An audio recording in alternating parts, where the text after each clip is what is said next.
പക്ഷേ ഈ പ്രേമം എന്ന് പറയുന്നത് എന്താണ്? ഇവരെത്തിപ്പെടുകയാണ് അശ്രദ്ധ കൊണ്ടോ അല്ലെങ്കിൽ അവരുടെ മറ്റെന്തെങ്കിലും കാരണങ്ങളെ കൊണ്ടോ ഒക്കെ ഇത് എത്തിപ്പെട്ട് കഴിഞ്ഞാൽ, പ്രത്യേകിച്ച് പെൺകുട്ടികളെ സംബന്ധിച്ചിടത്തോളം പിന്നെ അത് വിഡ്രോ ചെയ്യാന്നില്ല, ഒഴിവാകുന്നില്ല. അവർക്ക് ഒറ്റയ്ക്ക് കഴിയുന്ന ഒരു കാര്യമല്ല. അവർക്ക് നല്ല പിന്തുണ കൊടുത്ത്, നല്ല ബോധ്യപ്പെടുത്തി, നല്ല മാനസികമായ ശക്തിയോട് കൂടെ തന്നെ അത് പിൻവാങ്ങാൻ പറ്റുള്ളൂ. അപ്പം നമ്മളത് പിൻവാങ്ങാനുള്ള ചില സാഹചര്യങ്ങളും ചില സമ്മർദ്ദങ്ങളും ചില ബോധ്യപ്പെടുത്തലുകളും ഇല്ലാതെ നമ്മൾ നടത്തുന്ന ഈ സമ്മർദ്ദങ്ങളുണ്ടല്ലോ, അതൊക്കെ പലപ്പോഴും അവളെ ഒരു മാനസികമായ പ്രശ്നങ്ങളിലേക്കും ഒരു മാനസിക രോഗത്തിലേക്കും ഒരു നിരാശയിലേക്കും ഒരു ജീവിത തകർച്ചയിലേക്കൊക്കെ നയിക്കുകയാണ് ചെയ്യുക. അത് ഈ പ്രേമത്തിൻ്റെ ആൺപെൺ ബന്ധങ്ങളുടെ ഒരു സ്വഭാവമാണ്. അത് കുടുങ്ങിപ്പോയി കഴിഞ്ഞാൽ പിന്നെ അത് വേർപ്പെടുത്തുക എന്നുള്ളത് അവർ വിചാരിച്ചാലും പെട്ടെന്ന് കഴിയുന്നൊരു കാര്യമില്ല. അപ്പോൾ അതിനുള്ള സാഹചര്യങ്ങളും സൗകര്യങ്ങളും ഏർപ്പെടുത്തി കൊടുത്ത് വളരെ വളരെ വളരെയധികം ശ്രമിച്ച് അതിനെ പിൻവാങ്ങിപ്പിക്കേണ്ടതുണ്ടെന്നില്ല.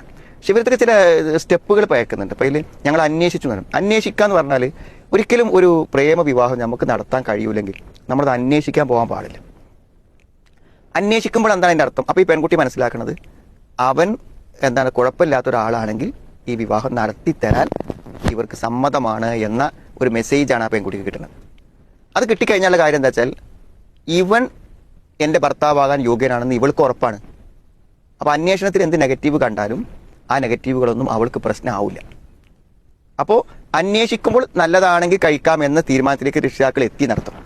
അന്വേഷിച്ച് ചെന്ന് പറയുന്ന കാരണങ്ങളൊന്നും അവൾക്ക് ബോധ്യപ്പെടും. ഇതിനൊക്കെ മറുപടി ഉണ്ടാവും. നിൻ്റെ അതേ ഏജാണ് പറഞ്ഞാൽ എനിക്കതാണ് പറ്റുകയെന്ന് പറഞ്ഞാൽ എന്തായാലും മറുപടി പറയാം. മനസ്സിലായി? അയാളൊരു മോശപ്പെട്ട ആളാണ്, ഞാൻ അയാളെ മാറ്റിയെടുക്കും, എനിക്ക് ആ വിശ്വാസമുണ്ട് എന്ന് അവൾ പറഞ്ഞാൽ എന്ത് മറുപടി പറയും? അവൻ്റെ വീട് ഒരു ഇടിഞ്ഞു പൊളിഞ്ഞ വീടാണ്, അവിടെ നിനക്ക് ജീവിക്കാൻ പറ്റില്ല, എനിക്ക് അങ്ങനത്തെ ഒരു വീട് മതി, ഞാനവിടെ ജീവിച്ചു, ഇതിനൊന്നും മറുപടി പറയാൻ പറ്റില്ല. അതുകൊണ്ട് എന്ത് ചെയ്യണം? ഇങ്ങനെ അവിഹിതമായി ഉണ്ടായ ഒരു ബന്ധം നടത്തില്ലെന്ന് 100% ശക്തിയോടെ സ്ട്രോങ് ആയിട്ട് നീ ഇവിടെ ഇരുന്നാലും ഈ കല്യാണം നടക്കില്ലെന്ന് പറയാൻ രക്ഷിതാക്കൾക്ക് പറ്റും. അങ്ങനെ പറഞ്ഞിട്ട് നടക്കില്ലെന്ന് അവൾക്കും ബോധ്യമാകുമ്പോൾ അവൾ പിൻവാങ്ങാനുള്ള ശ്രമങ്ങൾ നടത്തും. അപ്പോൾ അവൾ പറയും ഞാൻ പിൻവാങ്ങിക്കൊള്ളാം, പക്ഷെ എനിക്ക് കഴിയാഞ്ഞിട്ടാണ്. അപ്പോഴൊക്കെയാണ് നമുക്ക് കൗൺസിലിങ്ങും പറഞ്ഞ് ബോധ്യപ്പെടുത്താനൊക്കെ അപ്പോഴാണ് അവൾ തയ്യാറാവുക.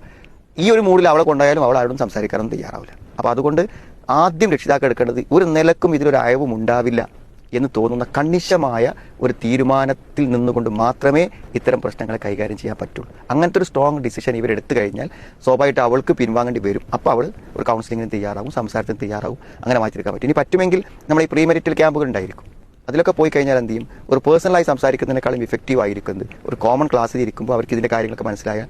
പെൺകുട്ടികൾ പൊതുവേ അവരെ ഭാവിക്ക് ദോഷകരമാണ്, വാപ്പിയും എന്ന കാലത്തുണ്ടാവില്ല, ഞാൻ ഒറ്റപ്പെട്ടു പോകും, ഇവനെങ്ങാനും തകരാറായി പോയി കഴിഞ്ഞാൽ എൻ്റെ ജീവിതം പോകും എന്നൊക്കെ ബോധ്യപ്പെട്ടാൽ പൊതുവെ പെൺകുട്ടികൾ പിൻവാങ്ങാൻ തയ്യാറാവും. അപ്പോൾ ഇങ്ങനത്തെ വല്ല ബോധവൽക്കരണത്തിന് അവസരവും ശക്തമായ തീരുമാനം എടുത്തിട്ട് അവൾ പിൻവാങ്ങാൻ റെഡി ആകുമ്പോൾ അവൾക്ക് കൗൺസിലിംഗ് ഒക്കെ കൊടുത്താൽ ഒരു പരിധിവരെ ഒരു പക്ഷേ അവർക്ക് അവളെ തിരിച്ചു കൊണ്ടുവരാൻ സാധിച്ചേക്കും.